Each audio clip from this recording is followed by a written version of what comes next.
70 साल से ये मक्कार मुसलमान इस देश का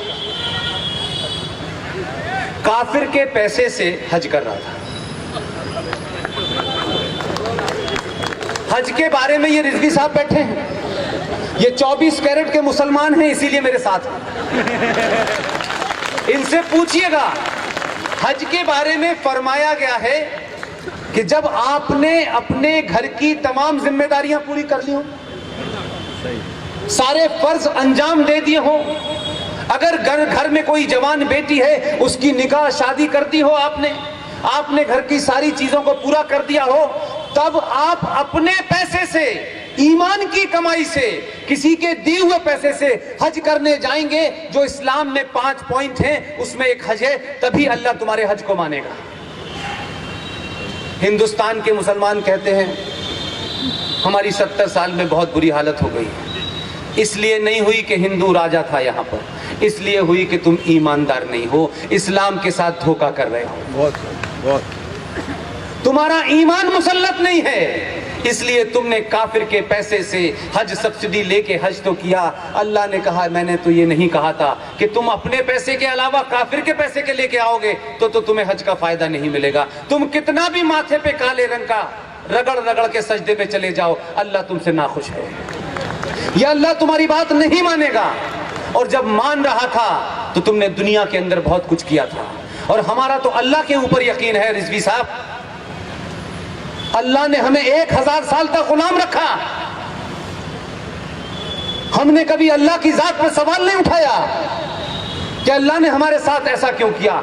हम ये मानते रहे कि हमारे अंदर, सनातन के मानने वालों में जरूर कोई ऐसी कमी आई होगी, जरूर किसी हम रास्ते से भटके होंगे, कि ताकि प्रकृति ने हमें सजा देने के लिए कि जो चीजें उसने बताई थी, जिन चीजों का हमको अनुकरण करना चाहिए था, जिन चीजों को हमको प्रिजर्व करना चाहिए था, हमने तमाम खत्म कर दी, सब खराब कर दी।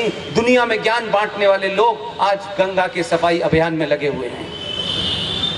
हमने तब भी यकीन उसके ऊपर हमारा कमजोर नहीं हुआ, हमने माना कि 1000 साल तक हम गुलाम रहे।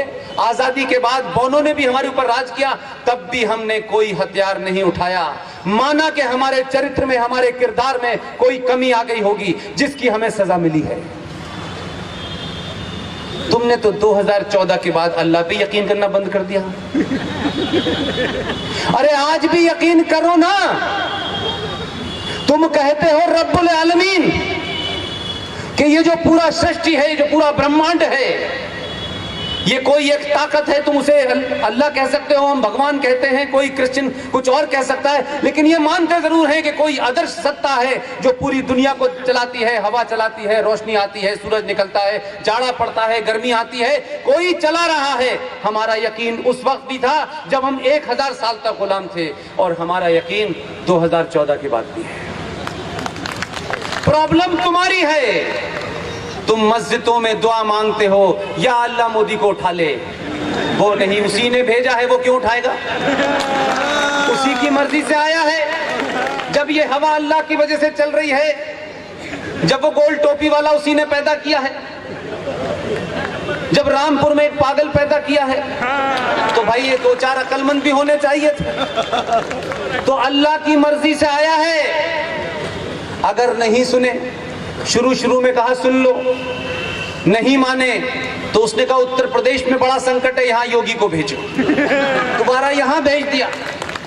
अगर आप नहीं सुधरे, पूरी दुनिया में इस्लाम की जो जिल्लत हो रही है, जो इस्लाम के बारे में कहा जा रहा है, जो इस्लाम को तुम जिस तरीके से पेश कर रहे हो, जो जिल्लत उठा रहे हो, तुम यकीन मानो इसके लिए ना कोई काफिर जिम्मेदार है, ना कोई यहूदी जिम्मेदार है। तुम अपने किरदार को देखो, तुमने कहां से चले थे, कहां आ गए। जिस अल्लाह ने तुमको बताया था कि एक इंसान का कत्ल पूरी इंसानियत का कत्ल है, तुम इंसानों को कत्ल करते हो और फिर कहते हो कि हमें अल्लाह से पूरा फायदा नहीं मिल रहा। अल्लाह उन्हीं को फायदा देगा जिसने तय कर लिया है। लिहाजा वो जानता है कि 2014 के बाद अल्लाह के मानने वालों ने हिंदुस्तान में ऐसे हालात पैदा कर दिए हैं, लिहाजा उन्होंने, अल्लाह ने मोदी को भेजा है।